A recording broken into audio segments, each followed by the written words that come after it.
Hey everybody, Chris Alway here with the Enhance Your World show with Chris and Larkin, or Larkin and Chris. And Larkin's going to be on in a minute. I'm sorry for the delay. I'm 22 minutes late. It's 2:22. I was, I thought I was broadcasting live and just realized that I wasn't live. Um, so I apologize for that. Um, Sometimes I mess up on some of the tech, so I apologize for that. Today it's Halloween, October 31st, and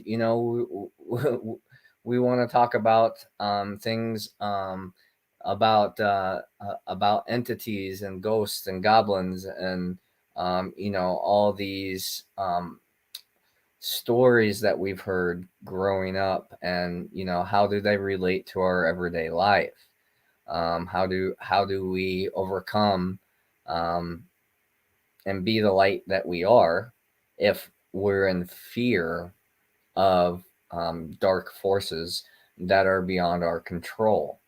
And I know through my life, um, I've had various different experiences, um, where I thought of this was a haunted house, or I got this feeling that made me nauseous or made me really fearful, or really had a dark feeling. One of the stories I was sharing before I went live was about an antique shop that I used to work work with when I owned a talent agency, and we would provide talent, and I would do the photography for them, and we would build sets using their antiques and use their vintage clothes and all that stuff, and it was really cool for the talent to be able to get these really cool um, photos and things like that. So it was a great arrangement, business friendship. And but I can tell you, there are some places in that building. Now, if you're not aware of Newport, Kentucky, and there's ghost tours and all that kind of stuff there. So if you're into that kind of thing, go check it out. And I haven't personally experienced it, so I can't tell you what it's like. I see them walking around down there when I'm down there sometimes, but I have never joined it. But I can tell you, when I was in this antique shop, the basement was spooky. It just had this really challenging energy for me. It felt like somebody was watching over me all the time, no matter what. And there was certain rooms in the basement that um, we I included refused to go in after I went into it the first time, because of the feelings that I got. There was some murders that were done um, uh, in the basement there. The building once was a speakeasy. And one of the things that I've learned through these experiences is you don't have to be afraid, because they can't harm you unless you allow them to harm you. And that's the power of the mind. you know Learning that we are capable, we are powerful, we are resilient, that we can overcome just about everything in our lives, um, by the way we think. And the reason I say just about everything is because we can't overcome death. That what they say, death and taxes are the only things that are inevitable. And even there's ways to um, work around taxes. But death is inevitable. So when we can get over the fear of death, we can actually truly live, because most of the time we're afraid to actually live, um, and take chances and take risks, because we're afraid of the negative consequences and outcomes. And you have to be safe about it, of course. There is real danger. When I used to rock climb, for example, you know, um, I didn't have a whole lot of fear within me, and I put myself in some really challenging situations that could have ended my life. And through those experiences, one, I got really good at in touch with spirit because I would receive messages in those situations on how to proceed, and by trusting that, I feel like that's how I was able to stay safe, and not push it too far. But there's that. So we have to thank Hollywood and and the imaginative mind on and coming up with some of these things and these hauntings and curses and things that are attached to us and those types of things. We have to be able to overcome them, and the way that we do that is through mindset and some practices. Some of the practices that we can do to raise our vibration of lower vibrational forces is we can smudge, we can physically clean it, those types of things. We can talk to the spirits and ask them what they need, or are they trying to give you something like a message, or are they stuck and need help transitioning um, to the next realm? Those are all possible ways. I've done ceremonies for things like that, where I've lit candles and said, and instructed the spirit to go towards the light and towards the candle, and all those things have been very effective. And you can do sound healing. Hi, Larkin. Are you? I see you, but I can't hear you.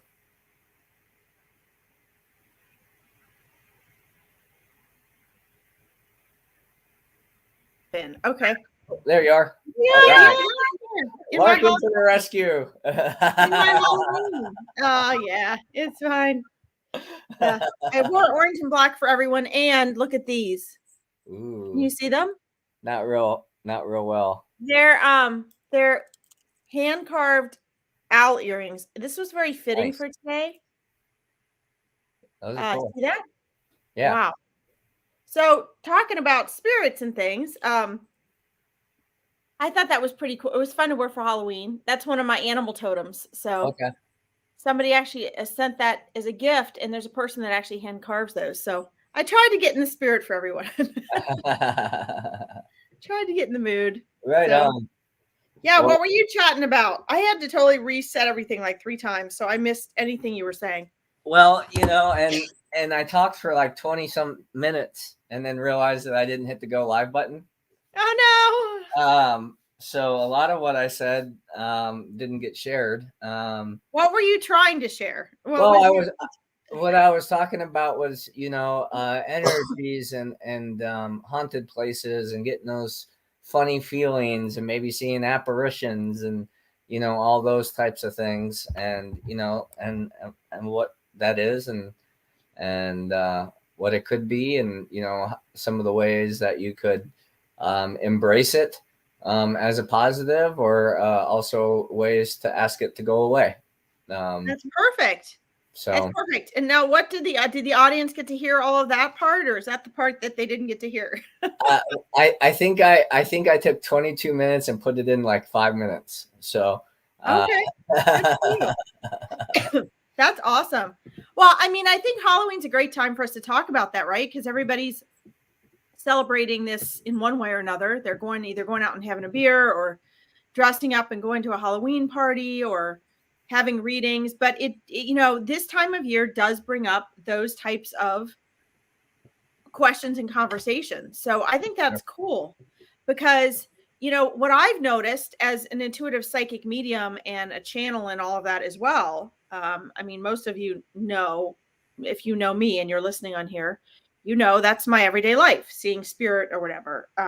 But making it very practical. And I think this is a great time to talk about it, because a lot of times I think people are more willing, because there's that lightheartedness of Halloween. And so people are more willing to bring up things that, to tell stories just because of the topic. or to ask questions or to talk about things that they're afraid of. I mean, believe it or not, a lot of the things you were mentioning, people are afraid to mention.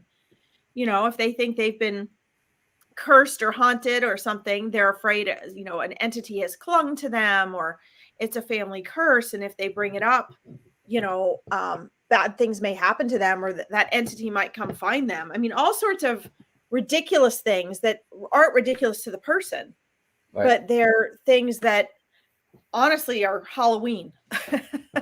So I think it's important for us to talk about because, you know, to share with the audience why you don't need to be afraid, what you need to really look out for, and what's just really is ooga booga. Yeah. That's what we should call the show. Ooga booga. Ooga booga show. And why do you think that is, Larkin? Why do I think what is? Well, I mean, you know, I know, you know, there's the ancient stories of the monsters in the sea and things like that. You know, they were told to the kids to keep them out of the water so they don't die and that kind of thing. You know, I know Hollywood, of course, is going to make everything more dramatic and more entertaining. So you know, they're gonna take it super deep. But why do you think after, you know, all these tens of thousands of years or however long we've been on the planet, we tend to still get stuck thinking that we don't have the power to overcome certain things? Wow. Well, I think what I think, Chris, is that that's a bunch of questions wrapped in one. Fair enough. So, let's start with the first one, you know, and you and I think we can break this down and get into this more later. Fear can be a good thing. Mm-hmm. Our human brain is set to have fear to keep us alive because that's our subconscious mind and our ego. So I think that actually, you know, it's important for us to have fear because that fear keeps us alive. So if you tell your kids, you know, don't go too far out in the water, that's where the evil creature is, then that's smart because that might keep your kids from going out and getting sucked into the ocean, right? Right. So I think all this is promoted and perpetuated, obviously, by our need to stay alive. Hollywood, I think, is a totally different story. And again, I'm just giving you a very summed, you know, my answer is a very summed answer. Hollywood's very different because Hollywood's about fun and entertainment, but it's also about making money. And, you know, things that scare us that we're afraid to talk about, that is in the unknown, that we've been curious about, that has mystery surrounding it, that we relate to in our own lives as something maybe frightening. That is that's going to sell. So if you take those two things and you combine them, I think, you know, that's my answer to your question, because our ego, our subconscious mind, that 95% you always hear me talking about that's unknown, that is what creates our lives and our beliefs, not the conscious mind that's sitting there right now thinking, you know, man, these two are crazy, or man, this is going to be a cool podcast. Those thoughts you're aware of, but the subconscious mind, you know, like if you grew up watching horror movies, even if you know they're not real, your subconscious mind does not know the difference between reality and make believe. So it doesn't know. You know, the one girl who lost her dad while she was taking care of my grandma years ago, the one that sometimes people hear me mention when I do lives online, the whole family locked themselves in their bedroom that night. The dad wasn't evil. They loved their dad, but they grew up watching horror movies and their religion taught them that if somebody died, they could come back and haunt you. So when her father died, they were all terrified and they all went home that night and they locked themselves in their bedrooms so his spirit couldn't get in. Now, first of all, that's not going to help. If his spirit wants in, it's just going to get in, right? Right. walk through the wall or something. Right. But I guess my point is that, you know, the fear really starts and ends in our mind and in what we believe. And beliefs are just repeated thoughts. So if you remember who you are as a soul and you know the love and light that you are, the free will that you have, the protection that you have, you know how to practically deal with it, that's one thing. But if you're just a victim of programming and you allow fear to overtake you, again, the mind, and you go down that road of thinking, your mind will always find ways to create and manifest what you believe. It will validate it. So if you believe you're cursed, you're going to start to see more and more and more things that show up in your life that verify that for you. So that's my short summed answer. I know it was like Okay. 5 minutes long, but No, it was a big it's question. an important summary, I think. Right. Absolutely. You did a great job. And I mean, and that goes for this, and it's science backed, right? With quantum, yeah, with quantum, right? Like the more we believe, and you know, the believe is like the projection, and the emotion is the attractor, right? Yeah, absolutely. And bringing it in towards us. So, you know, the more we want to believe that, you know, we're powerful and things like that. I also find, you know, having that sense of belief will also bring things in manifestation wise to help us humble ourselves as well. You know, Oh yeah. You know, and keep us in balance. So I think that's something that, you know, I don't hear much, you know, in as far as that kind of stuff in a lot of teachings is, you know, that we have to be, we have to be responsible for Right. our effect. And when things are going good, great. But, you know, things are also going to come out not so great. And that's great too.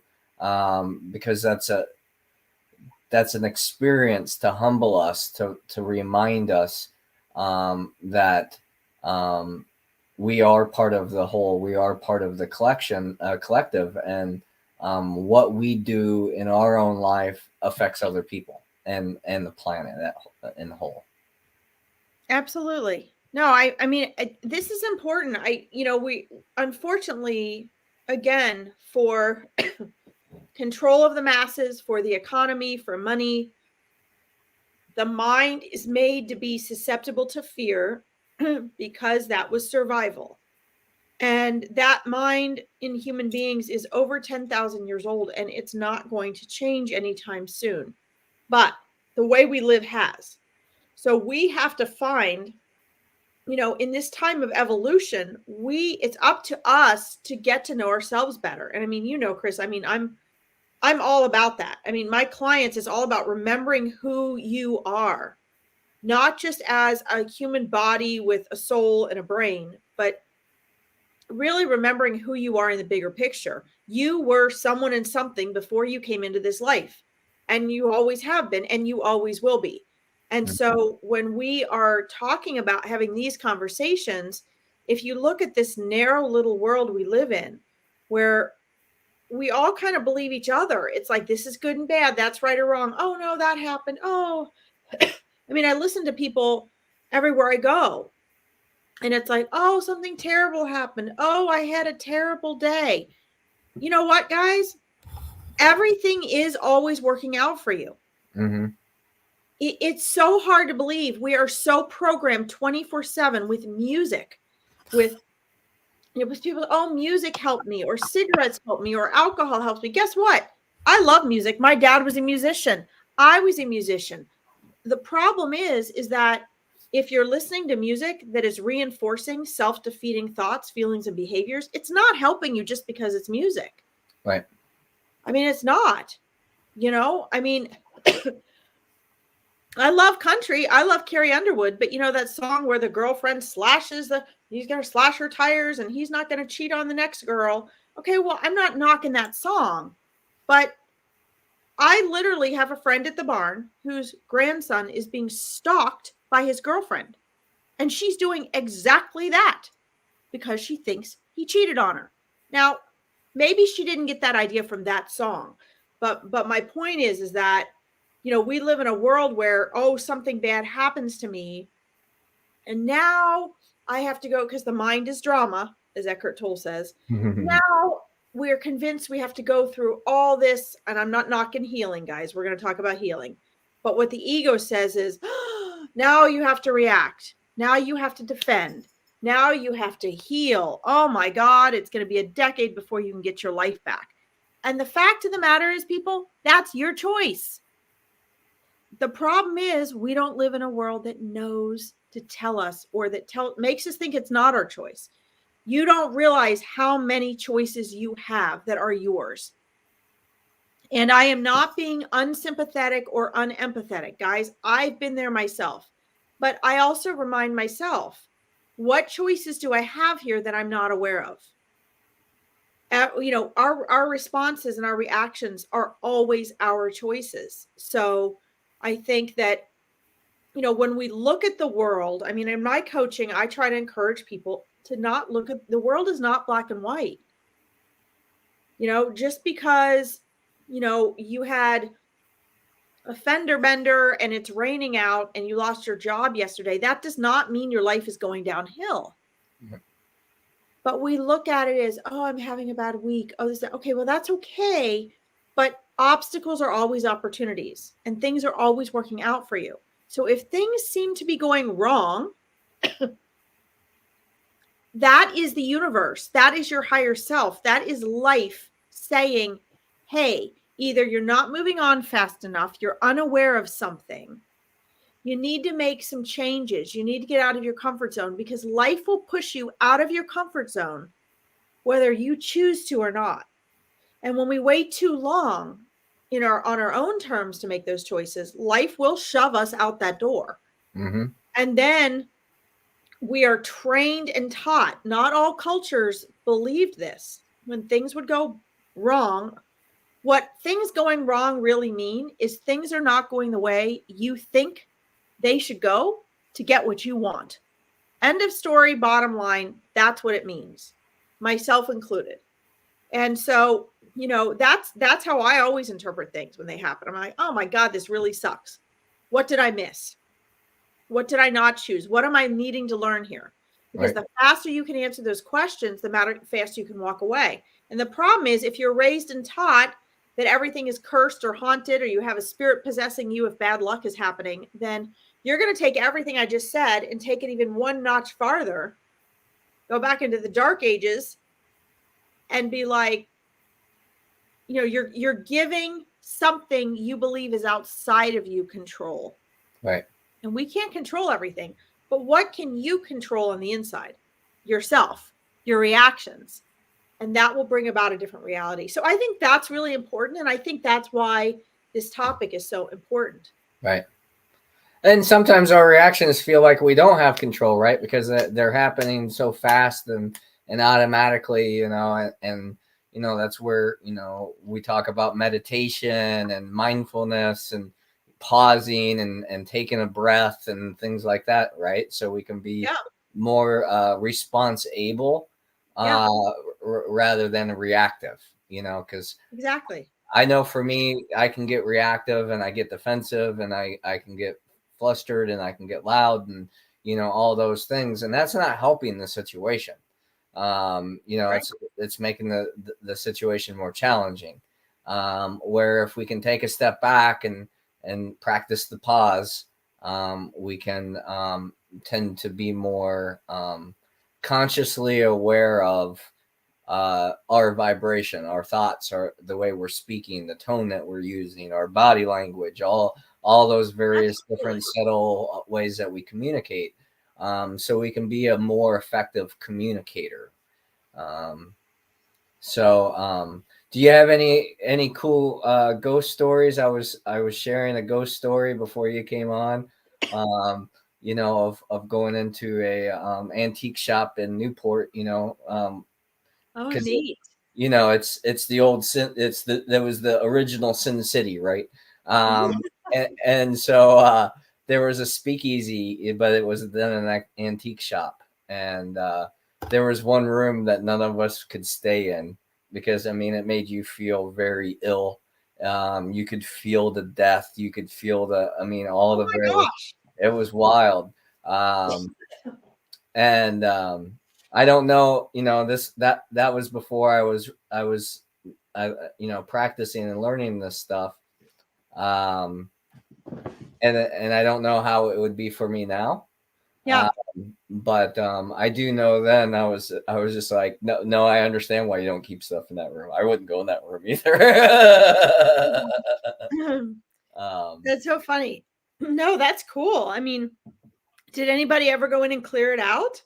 I don't know. I don't know what, I think they're remodeling it right now. So I bet you if there is actually, they had ghost hunters come in and stuff like that to try to get, proof positive stuff and, all that. But, Yeah. you Ghost know, hunters. there was orbs and stuff, but, it could have been. Sorry, guys. That's almost. I mean, I know Cincinnati has a group that does that.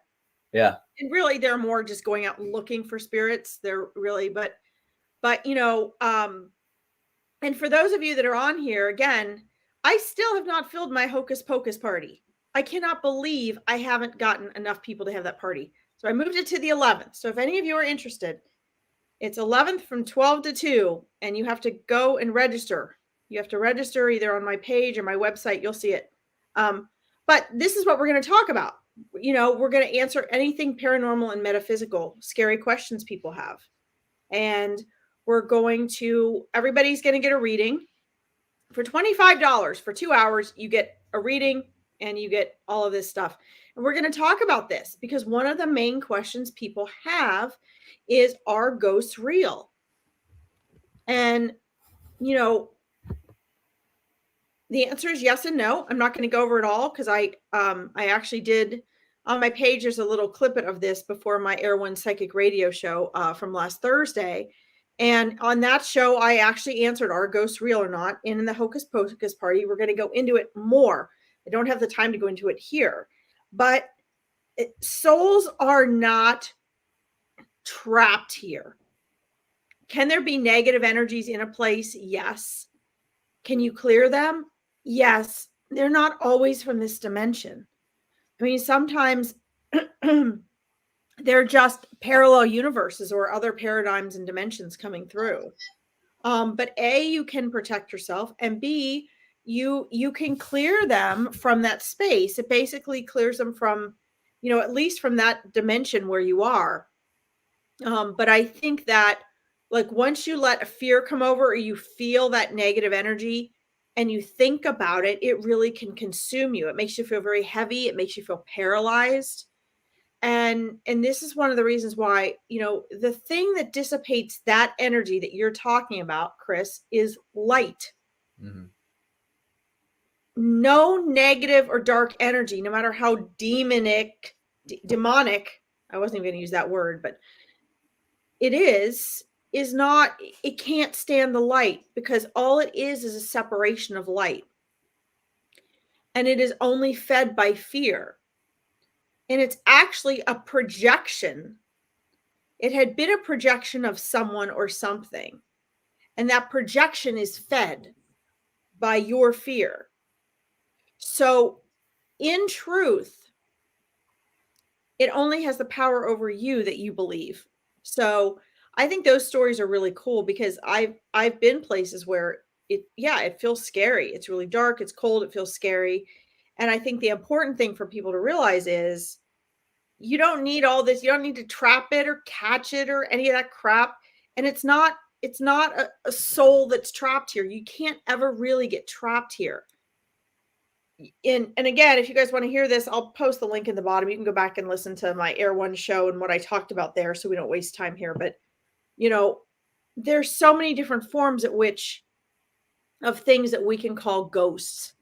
But they're not the typical Hollywood description of a ghost. When everyone passes, they can go to the other side. And it doesn't mean you can't come back and walk and visit. It doesn't mean a lot of times, because there was no time and space, it's literally just a time lapse. You're refilling the energy that was left there, or negative entities have come to latch on to the energy that was there. And ultimately, I'm not trying to just sum it up and make it sound that simple, but I think it's important to remember that spirit and consciousness are simple. Mind and ego are complex. So we go in with all of our equipment and all, I have to see it. No, I'm going to run and it's going to get me. And how can we get rid of it? I even have colleagues that come in with, I've done this for clearings. They go to have an event. And so they come in, they have their candles and their salt and their oils and their bells and their, and it's beautiful. Hundreds or thousands of dollars worth of stuff. And they set it all up. And they salt you down and they belly you down before you're even allowed to go into the space. And then they give everybody jobs. This whole team of us goes in and we clear it out. And, I won't kid you. It's fun. It's fun. The ceremony part of it is fun. But it's not necessary. And I'm not trying to be goody two shoes. It's just not. It's not necessary. If you're someone alone and you walk into a dark building like that or something and you feel those scary things, if you remember who you are and you know how to access your light or light, in the snap of a finger, that whole thing can be cleared. And that is not here's why this isn't popular. That's not fun. That's not exciting. When people come to me with a reading and they're like, oh God, my house is haunted. Oh, and they want all this fancy stuff. And I try to tell them, okay, you can do this, or I can do this from here. They don't want to hear what I have to say because it's not ego, and ego is drama, and it's not fun. It's way more fun to have a haunted house with 6 people that come in and have to spend the whole day clearing it out than it is to have someone like me say, you don't need that. All you need to do is sweep it with white light energy. Right. But if you're serious about clearing the dark and negative energies out, that's actually the truth of it. The truth of it is not as exciting as Hollywood makes it. But you also don't want to play with dark energies. You don't want to give that attention, right. Because anything you touch and you're in contact with touches your etheric body. Even us talking through the screen, those of you listening, you guys are still, we're all exchanging energy. Mm-hmm. But that's the reality of it. I've been invited to do several paranormal series TV shows over the years, and I've said no, because they wouldn't like me. There wouldn't be a show. There would not be a show. I could go in, diagnose what it is and tell them, but usually what they get is people that are, I don't know, maybe they're real psychic, medium, paranormal people. Who knows? Sometimes they are, sometimes they're not. I guess it's worth the money, but, but don't mislead the public to think, at least admit, yeah, this is fake. We really dramatized this. Right. Because actually what you see in spirit can be way more than what they actually can ever film or dramatize. Believe me. But there are also real ways to handle it. Right. So, I know I had a Shaolin teacher, a martial arts teacher who had trained with a lot of Shaolin monks, and I was doing training with him for years. And he had a lot of karmic energies following him. And I always kind of saw them when we worked, but they didn't affect me. Typically those energies don't affect me. I just don't let them. They usually just run away from me. But he got very angry with me near the end of my training. And he wanted to pass all this stuff on to me. And I couldn't quit everything I was doing my whole life, my job, everything, to just do this training. And he was so angry. And I remember, and this sounds so ooga booga, guys, but I swear to God, this was it was so interesting, because I just simply don't usually experience dark energies like that. Or, he had all of these demon energies, I'll call them. I hate to use that word because I don't want to re-emphasize to people listening, oh yeah, there are demons. You just don't focus on them. I mean, guys, I mean, they don't have the power you think they have, honestly. They really don't. They're not what you think they are. They're just people's projections and old energies that have been following people around. But for lack of a better term, I'm going to use that term because I had never had energies like that following me. They just don't. But he got so angry at me, he projected them towards me. And it was lifetimes worth of crap he was just sending my way. And I mean, there were thousands and thousands of these little demon energies, not little. Mm-hmm. And as the day went on, they filled up my house. They surrounded my house. They surrounded my yard. They were spiraling around. I mean, it was insane. And I'd never been afraid of anything like that before because I was born just knowing how to handle it. It never bothered me. I knew I had power over them. But it's amazing what the mind can do because I got so overwhelmed because they were so targeting me. And it was from projection of his anger. There were, as far as I could see, I mean, they were everywhere. And it was interesting because that was a true test for me in, okay, so now I feel those energies targeted at me. And what do I do about it? And I remember calling my father, who's been a transcendental meditator for 60 years. And he's just like an old master guru.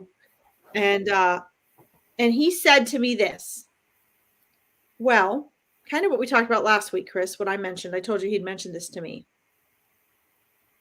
You can have darkness and still have light, but you cannot have darkness without the light. In other words, all you need to have is one candle to break the darkness. Right. And so what I did was I went back into my old ancient self. Okay, how would I have handled this? I know what to do here. And basically I just radiated my own light as far as I could. I mean, just infinitely beyond myself, because ultimately, guys, that's your source energy. So there is no end to it. Mm-hmm. And they couldn't stay there. They just turned to dust and dissipated. I'm sure they probably went back to my teacher. But a lot of that, they just were burnt up because you go where your focus is. And I think that's important for those of you, if you feel like you have negative energies around you or any of that, just know that, that's like holding a candle up in the darkness. It is an ultimate and eternal balance. And dark energies are unconscious energies. Even if they have intention or you think, oh no, they're after me, that's fine. They're still unconscious. And consciousness is light. So with your light and consciousness, you're safe. I mean, I hate to break the Hollywood drama excitement here, but you are. Because that was one of the scariest spirit experiences I ever had in my life. Sure. It went on for days. And once I spoke to my dad, and I was like, oh, okay, so I need to remember it's in me, just like it's in all of you. But there are fun spirit stories too. So anyway. Yeah, I apparently had something attached to me. I went to ceremony this weekend, and someone said I had something on me, and they helped pull it off me. And it's like, oh, thank you. And I don't know. I mean, I didn't feel anything. I didn't feel a whole lot different after they did what they did. So, I just have to take their word that they saw what they saw, and okay. I accept that and move on about my day. Well, your aura is nice and big and clean and bright today. Well, thanks. You're welcome. So, yeah, you never know, right? You never know. And I think it's important to keep it, to keep it practical. Mm-hmm.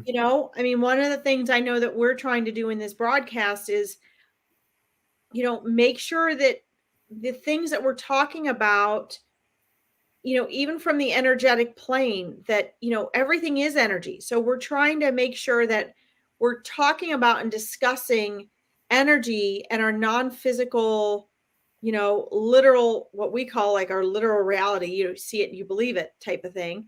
That we're expanding what that reality really is, right? We really are just energy. And at the same time, take topics and things that may be a fad or maybe ooga booga and bring them into a practical application or a practical solution. And, by practical, I just mean like, is it going to impact your everyday life? Are you going to get a real manifested outcome or solution to what we're talking about? Are we, because I see a lot of this. I mean, a lot of what I do dabbles into the new age community or the spiritual community or whatever. And the question is, how much of that is a fad or a making money arena, or things people even get sucked into that they really believe they're doing that really aren't doing anything, or and how much of it really is applied, how much of it is actually working, because we don't have to have ceremony, but ceremony can be very helpful. We don't have to have certain things that we do, or certain I don't know, crystals or this and that. We don't have to have that. We don't need it. Right. But if we do the real work behind it and we want to use them as a tool, they can help our physical mind and body to make that work. Because remember, ceremony is really about getting your subconscious mind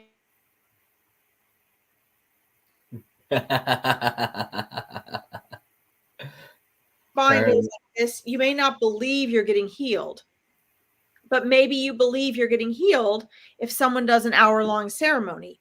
And one of the most vital parts is for you to believe it. Right. So that's why ceremony can be important. Well, I also find, this is an indigenous teaching, of course. The goal is to take ceremony between ceremonies. Like, we're always in a ceremony. Everything is sacred. Everything is important. Everything is, so many of us want to learn meditation, right? And, we go in and we meditate for an hour, and then we get in the car and someone cuts us off and we lose control of our temper. Like, the whole point of meditating on that mat for an hour was to teach you what it feels like to be centered and at peace, and to be whole, and then to be able to take that into difficult or challenging situations so you can stay grounded in that, because reality it's groundless. We don't know what's going to happen next, and it's always the now, right? And it's always present. It's always presenting itself in new ways. And the more we can embrace the unknown, the more we can respond in intentional ways. And that intention is the main part of the ceremony. Why are you doing this? Why are you gathering together to do a rebirth or a plant ceremony, or, all these different, ceremonies? What's the purpose? Well, that's the intention. And the intention creates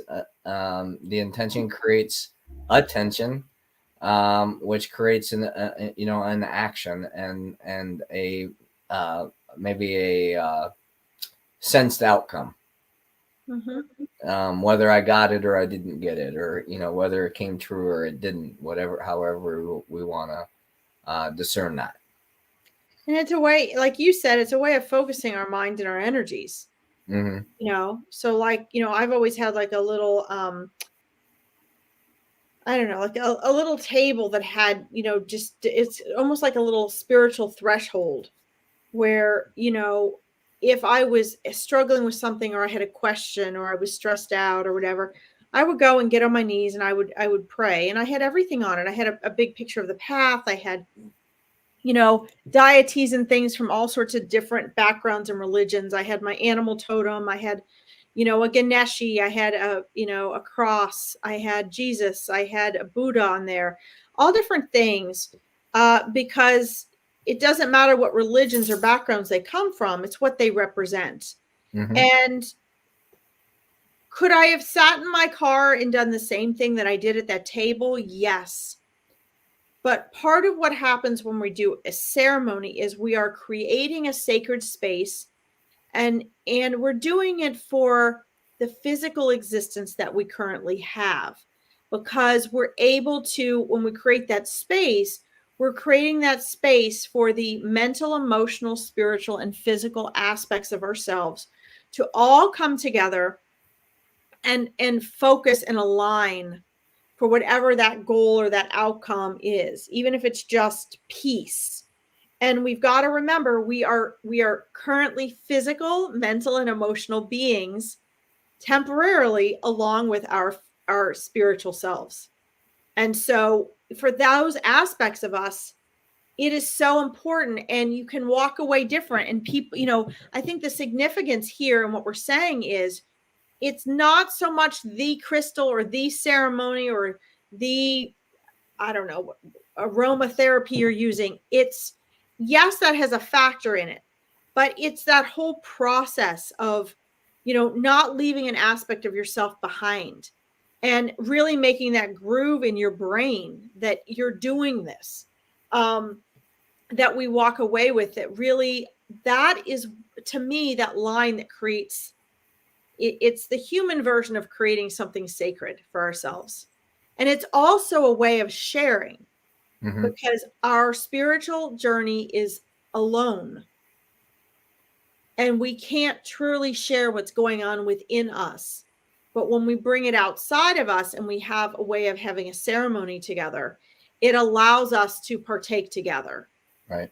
And that's another really important aspect, I think, of ceremony. Right. So. Actually, something that was said in ceremony this weekend that it was, it's like we had all our instruments, our flutes, our drums, all that, and it's pouring down rain and it's all getting wet, right? And we're accepting of it because that's what's going on, right? Like, right. You got to do what you got to do, and one of the guys said, it's just a flute until we want to make it a sacred flute. And then it's because we want it to be sacred that it becomes sacred. And it's in our sharing of that. That's right. It's the way we use it. It's the way that we intend. And it was lovely. I mean, it was just an amazing, an experience, and I was under the influence of San Pedro. And so like the journeying to that music, to close your eyes and to hear that music and to embrace it and to go deep into it, the colors and the visuals and all the things that were coming from it was amazing. So, having that experience, you can definitely see, what was the point I was trying? How those become bigger stories than and bigger than reality, right? Like, because it's not the norm, right. When you go under, hallucinogenic experience and have hallucinogenic experiences and you have visions and things like that, it's another state of dreaming. And it's part of our reality, but it's not the physical reality. It's not the material reality. Absolutely. But it is part of reality. So maybe that's why my aura is so big and my head's so just, it's so my thoughts are really slow as I'm integrating that medicine.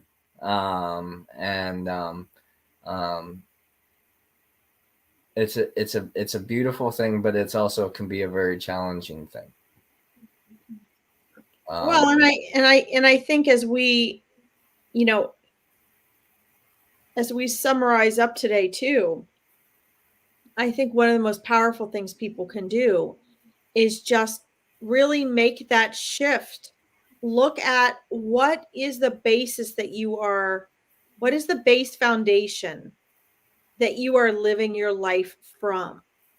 You know, understand that beliefs are repeated thoughts. What are your beliefs? Because whatever your core beliefs are, create that foundation for everything else, for what Right. you are perceiving, for how you will handle it. And when people, you know, like I'm a transformational coach. So when people come to me for transformation, it's not going to be a 6 to 8 week process like people are selling. It's probably not even going to be a year process. But you can look back in 3 to 6 months and say, wow, I'm glad I'm not where I was then. Right. It is a way of having your self journey not get completely, you know, hijacked by the way our society is. It is going back and aligning and saying, okay, like if you are unhappy, then you are not living in alignment with your soul and what your higher self wants. And this is why things like getting back into nature, doing things that are very neutral to take you back to an even playing field for yourself are so important. Meditation, which is really meant to, meditation, if you really do it right and you're actually doing pure meditation, not some type of guided meditation, takes you back to your state before you were born and the state you will be in after you were born while you're in human form. So as close as you can get to that while you're awake. And you don't have to have a cool experience after a meditation. Right. You can just, you might even be like, oh, I don't feel so good afterwards. It doesn't matter. If you've spent that conscious time there where your consciousness wasn't focused in your body. But I think, you know, the bottom line for everybody is wherever you are in your life right now, whatever you're going through, you, as a human being, you have to be able to choose to get out of your comfort zone in order to make the transformations and the shifts. Because your comfort zones are going to be based on the beliefs and the brainwashing and the programming that you have. And underneath all that thinking is the real you. Mm-hmm. And so the more neutral you can get, you know, that's why I always tell people get out in nature, spend time alone in silence.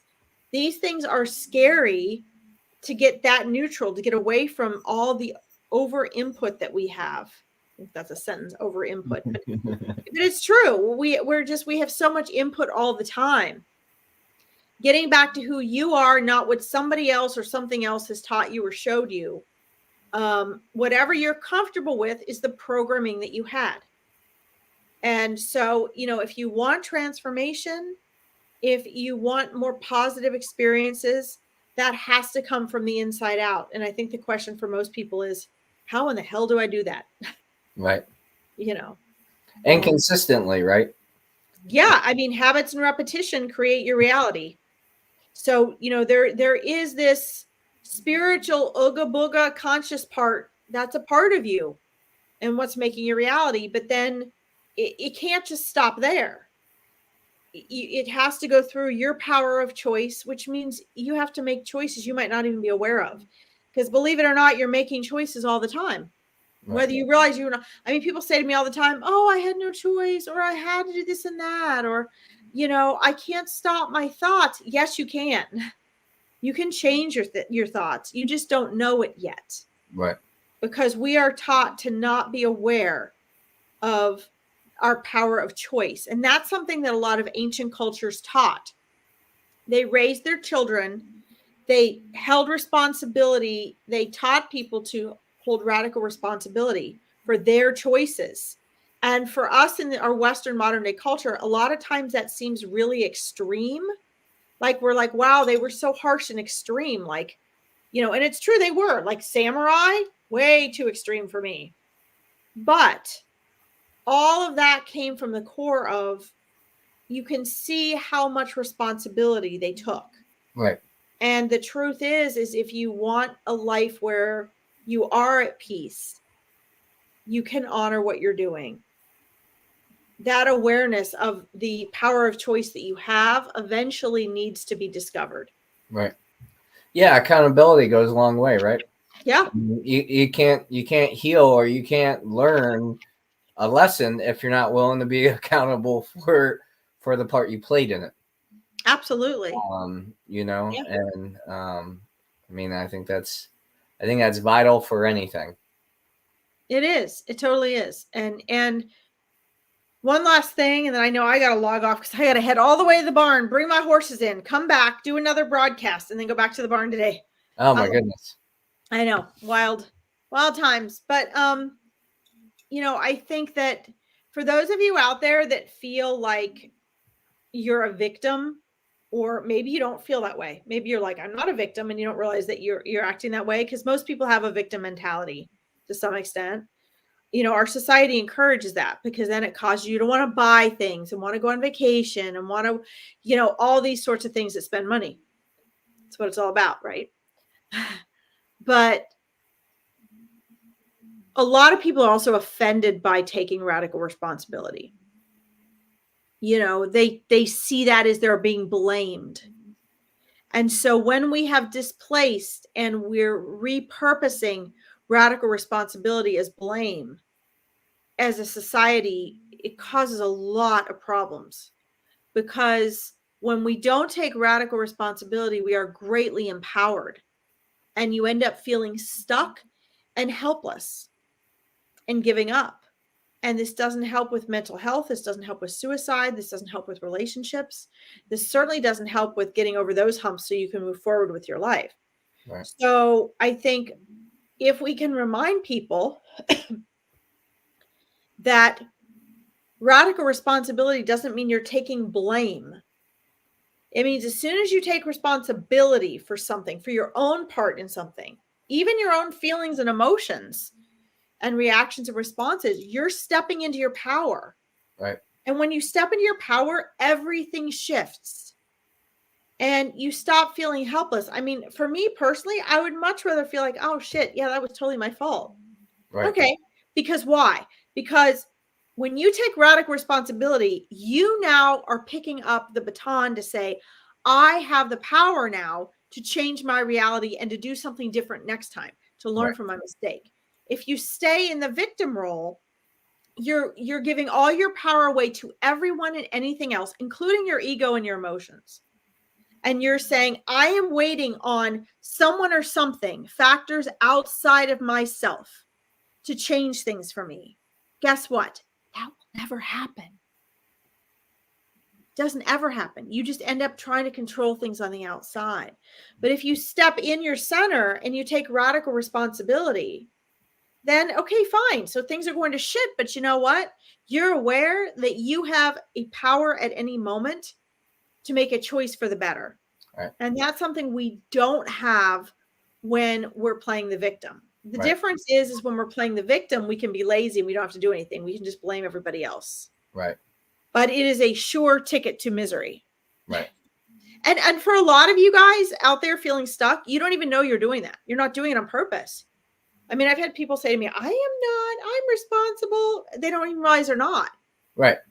So it's just another level of awareness. This isn't a blame game. This is a suggestion to all of you to check it out for yourself.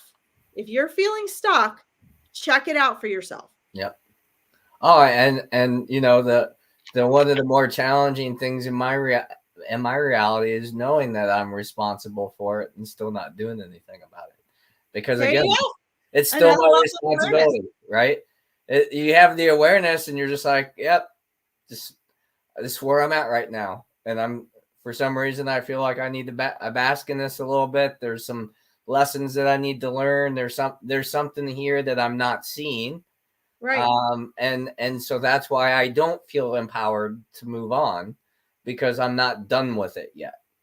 But even that is a good awareness in my purview. But it is a good awareness and or a good excuse, because guess what? We're ready when we choose. Like, when are we ever ready? You know what I mean? Like if you have to vomit, you're not like, okay, I'm not ready yet.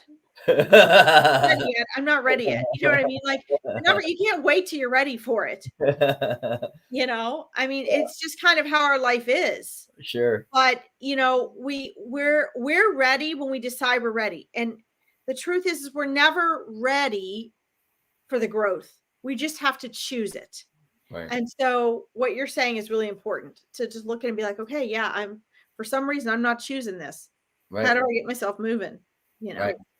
Or maybe not. Maybe it's like, okay, I want to just hang out here for a while. Right. In all reality, we have all eternity to do all of this. So it really is, either way, it's fine. Right. Yeah, it's just, do we want to experience it in this lifetime or not, right? Right. And who is that really going to affect? You. Right. Because when you go back to the other side and you've had this experience, you're back to being pure consciousness.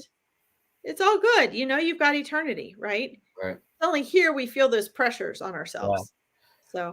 So maybe that's my challenge. Leave it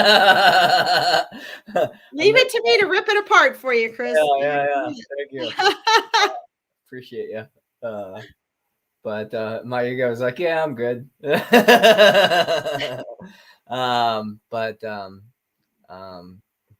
Cool. Well, I guess that's our show for today. Yeah. My ego will stay friends with your ego for a while. That's fine. Yeah.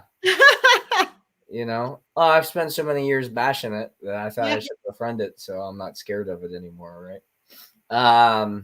Or get to know it, right? Yeah, awareness. Yeah. Well, yeah. So guys, we are if you all have, like, this is, again, when you want to comment with us, you can read in we don't have it up today, but we normally have a tagline. We'll pull that back up for next week. And it explains how to be seen. Oh, there it is. Yay. Thank you, Chris. Sorry Where about you that. pulled that up from? That's okay. I didn't see. Oh, there it is. Banners. Anyway, it's fine. It's right here on the bottom for all of you. But it also has instructions for, if you want to comment and be seen, that you actually have to subscribe to the YouTube channel here, our YouTube channel. So make sure you like and subscribe to that. We're on every week at 2 through StreamYard, but StreamYard has to know who you are. So you got to subscribe to the YouTube channel to be seen. And then if you want us to see you and be able to see who you are on Facebook, you just need to log into StreamYard so we can actually see who you are. We would love to know what questions and topics you want to have. We want to get this going. So eventually, I mean, this is brand new, but you guys are having interactive conversations with us where we can get on and we can talk, during our show about questions and topics that you guys really want to talk about, that you want to hear us share and talk about. So anyway, happy Halloween to everyone. Happy, safe Halloween. Any last words, Chris? Enjoy the night. Enjoy the night. Be safe. And we'll see you next Tuesday at 2 p.m. EDT. All right. Thanks so much. Bye-bye. Bye, everyone.